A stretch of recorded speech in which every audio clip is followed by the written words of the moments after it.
तो आपको आज चाहिए data driven decision making. Risk को मैथमेटिकली मेजर करना आपको आना पड़ेगा, राइट? और स्पीड, माइक्रो सेकेंड्स में डिसीजंस लेने पड़ेंगे। बैंक्स का जो पूरा लेंडिंग डिसीजन है ना, इसी चीज के ऊपर बेस्ड होता है। अगर आपका क्रेडिट स्कोर कम है, या तो वो आपको लोन नहीं मिलेगा या फिर हायर इंटरेस्ट रेट पे मिलेगा, क्योंकि बैंक को आपका जो रिस्क है वो कॉम्पेंसेट करना पड़ेगा। ये लोग एक्सेल शीट्स नहीं बल्कि सुपर कंप्यूटर्स को यूज करते हैं। ये लोग मैथमेटिकल मॉडल्स चलाते हैं। एंड बिलीव इट और नॉट, वॉल स्ट्रीट पे एक इंटरेस्टिंग बैटल चल रही है। एक साइड पे है traditional traders with their gut feeling, with their market experience, और दूसरी तरफ है क्वांट्स। ये लोग एक्सेल शीट्स नहीं बल्कि सुपर कंप्यूटर्स को यूज करते हैं। ये लोग मैथमेटिकल मॉडल्स चलाते हैं। एंड बिलीव इट और नॉट, एक सिंगल ट्रेड से ये लोग मिलियंस कमा सकते हैं। And not just in minutes और seconds, in fact in micro seconds. आज हम बात करेंगे क्वांटिटेटिव फाइनेंस की। क्वांटिटेटिव फाइनेंस, या जिसे हम क्वांट फाइनेंस भी कहते हैं, ये बेसिकली फाइनेंस और मैथमेटिक्स का कॉम्बिनेशन है। ऐसे सोचो, अगर ट्रेडिशनल फाइनेंस एक आर्ट है तो क्वांटिटेटिव फाइनेंस एक साइंस है। आर्ट में आपको एक्सपीरियंस चाहिए होता है, राइट? एक इंट्यूशन चाहिए होता है और जजमेंट वहां पर बहुत मैटर करता है। लेकिन साइंस में क्या चाहिए होता है? Data, numbers, right? और वहां पर आते हैं मैथमेटिकल मॉडल्स। अब आप ये सोच रहे होंगे कि सर, फाइनेंस में तो पहले से ही इतने सारे नंबर्स होते हैं, फाइनेंस तो नंबर्स का खेल माना जाता है। बिल्कुल सही, पर यहाँ पर फर्क ये है कि ट्रेडिशनल फाइनेंस में हम ये देखते हैं, जैसे कि फाइनेंशियल स्टेटमेंट्स में क्या हो रहा है, राइट? आप रेशियोज कैलकुलेट करते हैं, आप कंपनी की फंडामेंटल्स को स्टडी करते हैं। लेकिन क्वांट फाइनेंस में हम क्या करते हैं? हम स्टेटिस्टिकल मॉडल्स बनाते हैं जो कि थाउजेंड्स ऑफ डेटा पॉइंट्स को एनालाइज कर सके, राइट? मशीन लर्निंग एल्गोरिदम्स को वहां पर हम यूज करते हैं जो कि कुछ पैटर्न्स ढूंढ सके, और कॉम्प्लेक्स कुछ इंस्ट्रूमेंट जैसे डेरिवेटिव्स, इनकी प्राइसिंग को हम कर सकें using some advance formula, some advance mathematics. ये फील्ड आज की डेट में बहुत ज़्यादा मैटर करती है, क्योंकि आज के जो मॉडर्न फाइनेंशियल मार्केट्स है ना, ये इतने ज़्यादा कॉम्प्लेक्स हो गए हैं कि यहाँ पर सिर्फ इंट्यूशन अकेला काम नहीं कर सकता, ये अकेला काफ़ी नहीं। तो आपको आज चाहिए data driven decision making. Risk को मैथमेटिकली मेजर करना आपको आना पड़ेगा, राइट? और स्पीड, माइक्रो सेकेंड्स में डिसीजंस लेने पड़ेंगे। तो चलिए पूरे डेप्थ में समझते हैं कि क्वांटिटेटिव फाइनेंस क्या चीज होती है। एंड इस वीडियो के बाद आपको और कुछ भी देखने की जरूरत नहीं पड़ेगी। By the end of this video आप ये समझ जाएंगे कि ये फील्ड क्या होती है और इसमें कैरियर रोडमैप किस तरीके का रहना चाहिए, ठीक है? पर मैं शुरुआत करूंगा थोड़ी हिस्ट्री से, राइट? पहले थोड़ा सा हिस्ट्री समझ लेते हैं, क्योंकि उससे आपको कॉन्टेक्स्ट मिलेगा। 1900s के स्टार्टिंग में फाइनेंस मोस्टली क्वालिटेटिव था। इन्वेस्टर्स जैसे कि वॉरेन बफेट, राइट? इन लोग क्या करते थे? कंपनीज को देखते थे, मैनेजमेंट को जज करते थे और फिर उसमें इन्वेस्ट करते थे। पर 1952 में एक ब्रेक थ्रू आया। हैरी मार्कोविट्ज का नाम सुना है आपने? एक इकोनॉमिस्ट हैं जिन्होंने मॉडर्न पोर्टफोलियो थ्योरी को प्रेजेंट किया। उन्होंने कहा, देखो, आप सिर्फ एक स्टॉक के रिटर्न्स मत देखो, आप ये देखो कि डिफरेंट स्टॉक्स एक साथ कैसे बिहेव करते हैं। और ये चीज उन्होंने मैथमेटिकली प्रूफ की कि डाइवर्सिफिकेशन कैसे आपकी रिस्क को रिड्यूस कर सकती है। फिर आया 1973, जिसमें एक और गेम चेंजिंग मोमेंट आया। फिशर ब्लैक और मायरन स्कूल्स, इन्होंने एक फॉर्मूला डेवलप किया, ब्लैक शोल्स मॉडल। आपने ये नाम जरूर सुना होगा। ये फॉर्मूला ऑप्शंस की फेयर प्राइस को कैलकुलेट करता है, और ये इतना पावरफुल था कि स्कूल्स को नोबेल प्राइज मिला इस काम के लिए। 90s और 2000s में जैसे कंप्यूटर्स पावरफुल होते गए, क्वांट फाइनेंस एक्सप्लोड होने लगा। रेनेसांस टेक्नोलॉजीज का नाम सुना आपने? ऐसे कुछ हेज फंड्स आए मार्केट में जिन्होंने प्योर मैथमेटिकल मॉडल्स पे ट्रेडिंग करना शुरू किया। जिम साइमंस, जो कि खुद एक मैथमेटिशियन थे, उनका मेडेलियन फंड कंसिस्टेंटली 30 से 40% रिटर्न दे रहा था, जो कि वॉरेन बफेट से भी ज्यादा है। आज हाई फ्रीक्वेंसी ट्रेडिंग फर्म्स मिली सेकेंड्स में मिलियंस ऑफ ट्रेड्स को एग्जीक्यूट करती है, एंड ये सब कुछ एल्गोरिदम से कंट्रोल होता है। पर आप सोच रहे होंगे, सर ये तो बताइए कि क्वांटिटेटिव फाइनेंस है क्या चीज एक्चुअल में, राइट? ये सब हो कैसे रहा है? तो चलिए अब डेफिनेशन की बात करते हैं, बिल्कुल प्रॉपर तरीके से इसको समझते हैं। क्वांटिटेटिव फाइनेंस एक फील्ड है जहां पर हम मैथमेटिकल मॉडल्स को यूज करते हैं, हम कुछ स्टैटिस्टिकल टेक्निक्स को यूज करते हैं, और साथ में ही हम कुछ कंप्यूटेशनल टूल्स को यूज करते हैं ताकि हम फाइनेंशियल प्रॉब्लम्स को सॉल्व कर सकें।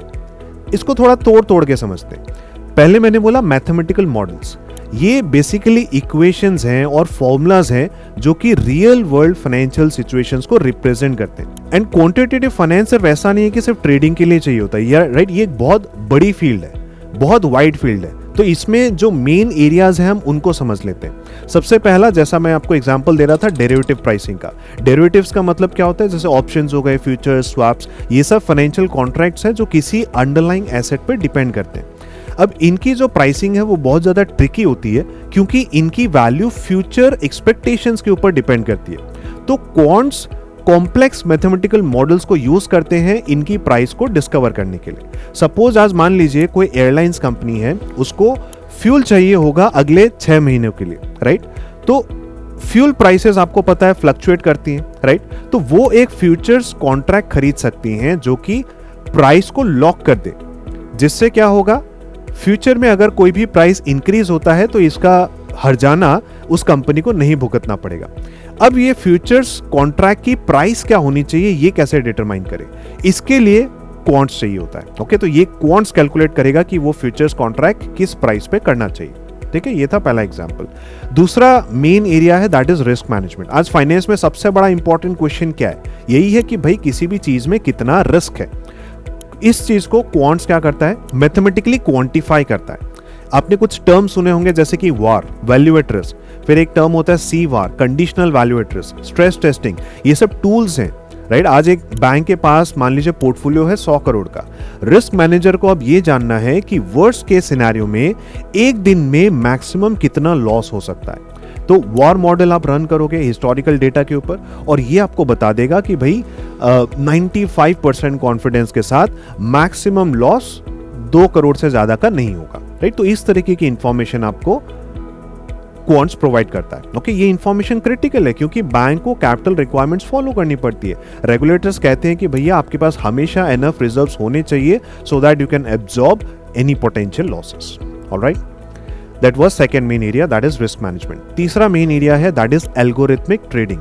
यहां एल्गोरिथम्स ट्रेडिंग डिसीजंस लेते हैं, बिना ह्यूमन इंटरवेंशन के मार्केट में ट्रेड ऑर्डर्स लगा दिए जाते हैं। ओके, सोचो कि एक एल्गोरिथम जो प्राइस मूवमेंट्स को ट्रैक करता है, थाउजेंड्स ऑफ स्टॉक्स को ट्रैक किया जा रहा है बिल्कुल साइमल्टेनियसली। जैसे ही कोई पैटर्न डिटेक्ट होता है, मान लीजिए स्टॉक ए में कोई पैटर्न डिटेक्ट हुआ, स्टॉक बी में कोई पैटर्न डिटेक्ट हुआ, ओके, कोई टेम्पोरेरी प्राइस डाइवर्जेंस देखने को मिल रहा है, तो ऐसे केस में एल्गोरिथम क्या करेगा, इंस्टेंटली ट्रेड को एग्जीक्यूट कर देगा ताकि वो प्रॉफिट को कैप्चर कर सके। आज आपने एक टर्म सुना होगा हाई फ्रीक्वेंसी ट्रेडिंग, HFT। ये बिल्कुल इसके भी ऊपर है, इसके भी नेक्स्ट लेवल है। यहाँ पे ट्रेड्स जो है माइक्रो सेकंड्स में एग्जीक्यूट किए जाते हैं। मतलब लिटरली अगर आपका इंटरनेट थोड़ा सा भी लैग कर गया ना तो आपका जो एल्गोरिथम है वो ऑब्सोलेट हो जाएगा, इतनी फास्ट आपको ट्रांजैक्शन को एग्जीक्यूट करना पड़ता है। Fourth is portfolio optimisation. यहाँ पे क्वेश्चन ये है कितना पैसा कहाँ इन्वेस्ट करें सो दैट आप अपने रिटर्न्स को मैक्सिमाइज कर सकें और अपने रिस्क को मिनिमाइज कर सकें। तो यहाँ पे मार्कोविट्स का जो मॉडर्न पोर्टफोलियो थ्योरी वो इस चीज का फाउंडेशन है। इसके बाद जो एक बहुत ही इंपॉर्टेंट यूज केस आज के डेट में हम देख रहे हैं that is credit risk model. Banks और फाइनेंशियल इंस्टीट्यूशंस को आज ये जानना पड़ता है कि अगर हम लोन दे रहे हैं तो बोरोवर डिफॉल्ट करेगा या नहीं करेगा। तो quants credit scoring models develop करते हैं, हिस्टोरिकल डेटा यूज करेंगे कि भाई उसकी इनकम कितनी है, उसकी क्रेडिट हिस्ट्री कैसी रही है, उसका एम्प्लॉयमेंट स्टेटस कैसा है, एक्सेट्रा। इन सारी चीज़ों को यूज किया जाएगा। मशीन लर्निंग एल्गोरिदम्स को क्वांट्स लोग ट्रेन करते हैं कि ये प्रेडिक्ट कर सके डिफॉल्ट की प्रोबेबिलिटी क्या है। बैंक्स का जो पूरा लेंडिंग डिसीजन है ना इसी चीज के ऊपर बेस्ड होता है। अगर आपका क्रेडिट स्कोर कम है या तो वो आपको लोन नहीं मिलेगा या फिर हायर इंटरेस्ट रेट पे मिलेगा क्योंकि बैंक को आपका जो रिस्क है वो कॉम्पेंसेट करना पड़ेगा। चलिए ये सब चीज तो आप समझ गए, तो आपको शायद ये फील्ड बहुत एक्साइटिंग भी लग रही है, पर हमको इस फील्ड को पूरा अच्छे से समझना है कि ये सब काम होते कैसे हैं। जो प्रोफेशनल्स इस फील्ड में काम करते हैं वो लोग किस तरीके के टूल्स यूज करते हैं ताकि आप खुद का एक फाइनल डिसीजन ले सकें भाई ये आपके लिए है या नहीं। तो चलिए इसका प्रैक्टिकल साइड समझते हैं कि एक क्वांट की टूल किट में क्या क्या चीजें होती हैं। सबसे पहले होगा प्रोग्रामिंग लैंग्वेजेस, राइट। आप पाइथन यूज करोगे जो कि आज इंडस्ट्री स्टैंडर्ड बन गया है, राइट। नमपाई, पांडास ये सब आपको डेटा एनालिसिस के लिए चाहिए होता है। फिर साइपाई जो कि साइंटिफिक कंप्यूटिंग के लिए चाहिए। And then there are libraries like QuantLib जो कि डेरिवेटिव्स प्राइसिंग में आपको हेल्प करती हैं। ठीक है। तो पाइथन बहुत इंपॉर्टेंट हो जाता है। फिर यहाँ पर एक आर आता है, R language which is use for statistical analysis, risk management में भी वो यूज़ किया जाता है। फिर C plus plus programming language आपको चाहिए बिकॉज आपको हाई फ्रीक्वेंसी ट्रेडिंग करनी है। फिर मैटलैब की अगर बात करूँ तो इंजीनियरिंग और फाइनेंस रिसर्च में ये बहुत ज़्यादा पॉपुलर है, तो प्रोग्रामिंग लैंग्वेजेस आपको सीखनी पड़ेंगी। सेकेंड चीज़ हो गई मैथमेटिकल कॉन्सेप्ट्स, राइट। क्या आपने कैलकुलस के बारे में सुना है, राइट। डेरिवेटिव प्राइसिंग में स्टोकास्टिक कैलकुलस यूज़ होती है। फिर लीनियर अलजेब्रा आपको चाहिए होगा। फिर इसके अलावा आपको प्रोबेबिलिटी की कैलकुलेशन आनी चाहिए, स्टैटिस्टिक्स आपको आना चाहिए, राइट। जो डिस्ट्रीब्यूशंस की अंडरस्टैंडिंग है वो यहाँ पे बहुत ज़रूरी हो जाता है, okay. Normal distribution, log normal distribution etcetera. फिर फाइनेंस की अगर मैं नॉलेज की बात करूं तो you need to learn efficient market hypothesis, CAPM model, capital asset pricing model के बारे में आपने सुना होगा, आर्बिट्राज प्राइसिंग थ्योरी, एपीटी जिसको हम बोलते हैं। तो ये सारी आपकी बिल्कुल थियोरेटिकल फाउंडेशंस होंगी।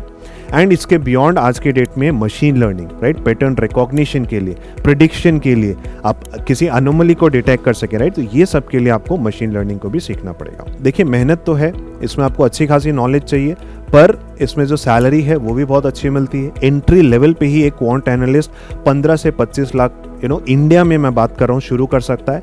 अगर आप मिड लेवल पे पहुंचेंगे तब आप 30 से 50 लाख की कैटेगरी में आ जाएंगे।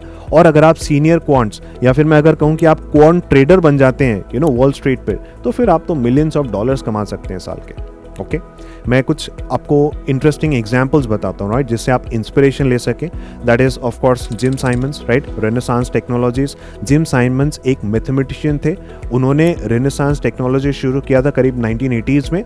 उनका मेडालियन फंड जो प्योर मैथमेटिकल मॉडल्स पे बेस्ड है, 30 साल से ऊपर हो गए हैं एंड उसने ऑन एन एवरेज 66% का एनुअल रिटर्न दिया है, मतलब वॉरेन बफे से भी बहुत ज़्यादा। कैसे? उन्होंने मार्केट की इन एफिशिएंस को ढूंढ के निकाला है डेटा के जरिए।